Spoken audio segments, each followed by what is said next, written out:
comemorar nossa agilidade, Fábio França.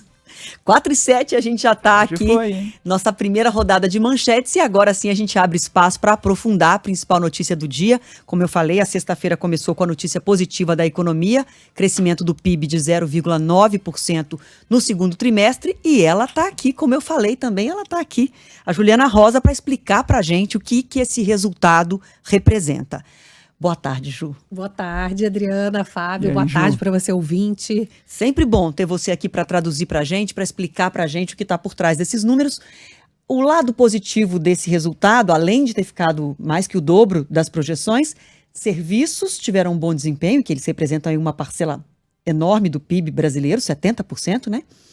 E o consumo das famílias, não é isso, Ju? Tem sinais que estavam ainda, digamos, na dúvida, e agora eles vieram mais vigorosos, positivos. Foi interessante a gente ver que no primeiro trimestre o crescimento que veio acima do previsto foi 75% por conta do agronegócio. Então, quando a gente olhava todo o resto, a indústria estava ali no 0 a 0, o consumo das famílias 0,2, estava tudo ali na linha d'água. Esse dado de agora, você vê uma melhora mais espalhada. A indústria chama atenção porque a expectativa era, de novo, que a indústria ficasse meio no 0 a 0. É um setor que está sofrendo muito com juro alto, crédito, e a indústria cresceu quase 1%, então uma boa notícia, principalmente acompanhando esse crescimento também bem mais forte do consumo das famílias. E aí tem a ver, Adri e Fábio, com o fato de que, primeiro, quando a gente olha o que as famílias estão consumindo, é principalmente alimento, e também, quando a gente olha a indústria, a parte de produtos alimentícios feitos pela indústria, industrializados. Ou seja, a gente vê que a melhora da inflação, número 1, né? Quando melhora a inflação, principalmente de alimentos, que ajudou bastante, está tendo queda de carne, né, principalmente. Aí o carrinho enche mais, né? A gente coloca um pouquinho mais no carrinho. O carrinho enche mais. Então, isso é bom porque a gente vê que a inflação ajuda e também a renda das famílias de trabalho. A gente tem falado nessa semana, né, Adriana? A gente falou do CAGED, que é o emprego com carteira, PNAD ontem, que é o emprego geral com carteira, sem carteira, conta própria. E mostrou uma queda de desemprego, né? Exato. Então, o mercado de trabalho está forte, está resiliente, e com isso a gente vê que está sustentando minimamente ali a renda dos brasileiros que estão conseguindo, mesmo endividados, né? Mesmo com o juro ainda muito alto. Exato, vindo de muita dívida no pós-pandemia e tal, você vê que o mercado de trabalho está gerando uma situação bem melhor do que se esperava. Agora, o agro também ajudou, viu? Mesmo caindo, estava olhando aqui as previsões, a expectativa era que o agro tivesse uma queda de quase 8% e caiu 0,9%. Então foi muita diferença. O agro caiu em relação à super safra do primeiro trimestre. Mas quando você vai olhar o volume agrícola, ainda foi muito forte. Muito positivo. Né? A queda é muito pequena, perto do que se esperava. Exato. E vindo de um trimestre, que é a comparação anterior, que foi um crescimento extraordinário, quase 22%, né? Foi, mais de 20%. Exatamente. E agora o agro, o que aconteceu? A gente já vinha acompanhando nas coletas de preços, que tinha tido um atraso na colheita de alguns alimentos. Enfim, e aí algumas culturas acabaram demorando mais a colheita. E aí o resultado veio agora. O resultado veio agora. Achei interessante isso. Agora, outra coisa boa, por isso que eu acho que é interessante, o agro ajudou, mas você vê que tem um espalhamento maior. Serviço, como você falou, continua bem. Bolsa Família está ajudando muito, os outros programas de proteção social, serviço mais barato também, né? A gente falou de alimento, mas salão de beleza, ali o bar, restaurante e tal, as pessoas estão consumindo mais.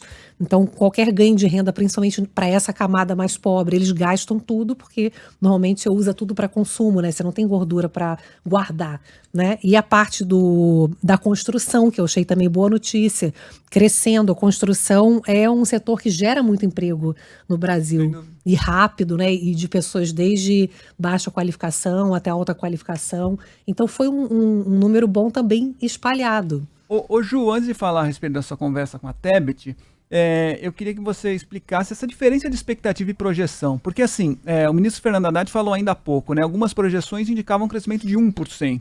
Ele indicou aí um crescimento de talvez de 3%. Mas existiram realmente projeções de 1%, projeções de 1,6%, projeções de 2,5%. É claro que isso vai mudando. Mas por que nesse ano especificamente houve tanta diferença na expectativa a depender da instituição? Estava tudo mais nebuloso do que normalmente já é, realmente? Essa diferença de expectativas a depender de método ou método utilizado pela instituição, ou realmente era uma expectativa meio que nebulosa, ninguém sabia ao certo o que esperar nesse primeiro ano de governo? Por que tanta diferença? Ô, Fábio, você sabe que os economistas até estão brincando esse ano, dizendo que normalmente o pessoal fica zoando os economistas que eles erram tipo os meteorologistas, mas eles estão brincando que eles estão errando mais que os meteorologistas. Que bom que eles estão reconhecendo.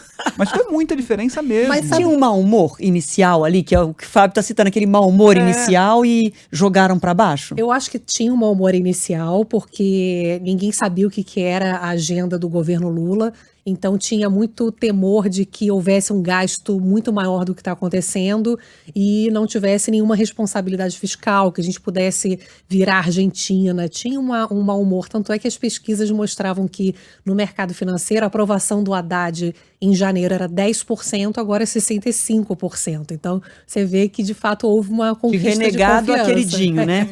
Agora, no fundo, também defendendo um pouco as minhas fontes, o mundo está muito perdido nesse pós-pandemia, né? Tá tudo esquisito, então os próprios empresários estão me falando, Juliana, tá tão difícil prever, porque assim, janeiro cai, aí fevereiro dispara, sobe, aí a nossa venda sobe mais um pouco, daqui a pouco despenca, então tá difícil de entender. O mercado de trabalho mesmo é uma surpresa positiva, né? Ninguém imaginava que ia ser tão bom, que ia conseguir ser resiliente. Os especialistas em trabalho têm acompanhado alguns efeitos já da reforma trabalhista, que levou a muita formalização, porque principalmente o que está crescendo é carteira assinada, menos do que informal, que é a tradição do Brasil, né? Então a gente tem novidades acontecendo, estruturais nossas e do mundo também. Estados Unidos também não estão entendendo por que eles mesmo subindo juros, a economia está demorando a desacelerar. É um momento de arrumação mesmo, um momento pós-pandemia, de arrumação, né? Exatamente. Está todo mundo discutindo se teve mudança de comportamento que veio para ficar, o home office, por exemplo. O pessoal está comendo menos fora no restaurante, no self-service, porque está comendo mais em casa, porque 2 vezes por semana trabalha de casa. Então você tem uma discussão também de mudança comportamental. Então o sentimento de que está todo mundo meio perdido é global. Mundial. Vamos falar da sua entrevista agora. A Juliana Rosa fez uma entrevista exclusiva com a ministra do Planejamento, Simone Tebet, que já repercutiu o PIB também, né? Já comecei falando disso, né?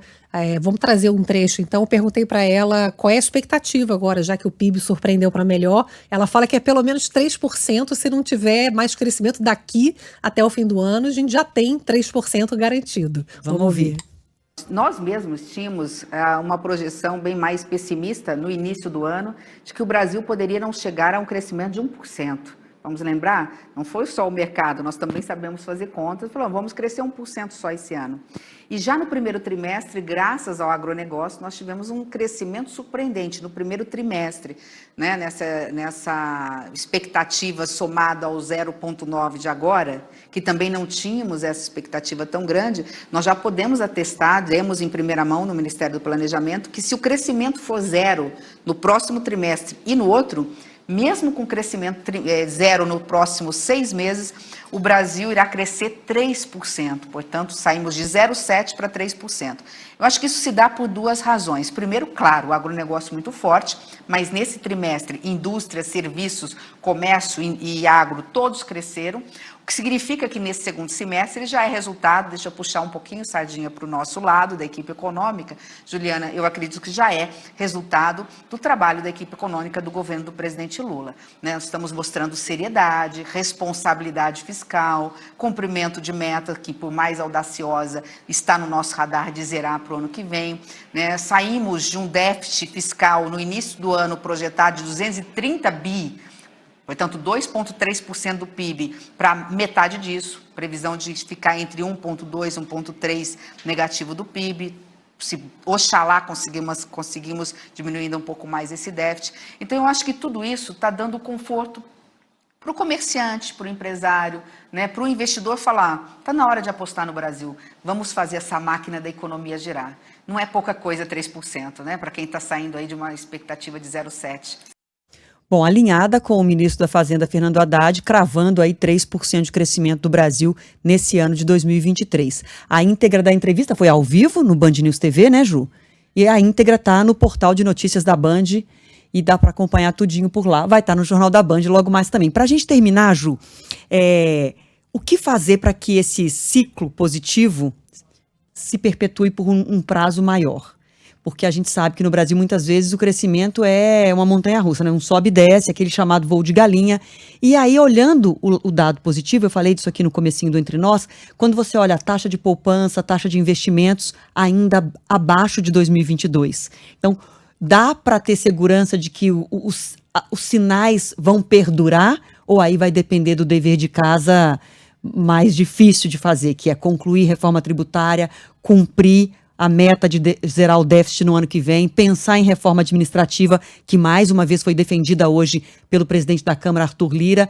O que faz esse ciclo, de fato, durar? Essa questão do equilíbrio fiscal é muito importante, porque na entrevista eu perguntei muito sobre essa lista de medidas para poder equilibrar as contas que estão focadas em aumento de arrecadação, não de corte de despesa, e para chegar em 170 bi quase de arrecadação, o mercado financeiro calcula em torno de 100 bi, assim, os mais otimistas. Então, falta muito para cumprir a meta. Então, ela diz que, enfim, não dá para, enquanto há o trabalho político ali de negociação, já dizer que não vão conseguir. Tanto é que ela falou outro dia, o futuro a Deus pertence, e foi super criticada como se ela tivesse, vamos ver qual é. Deixa rolar. Deixa rolar, mas no final ela falou que eles estão trabalhando para isso. E a reforma tributária também, ela falou, como senadora, inclusive, antes de ser ministra, ela trabalhou os últimos 8 anos para poder fazer com que essa reforma saia, e ela disse que essa sim é a reforma que vai ser um divisor de águas, vai ser a tal da bala de prata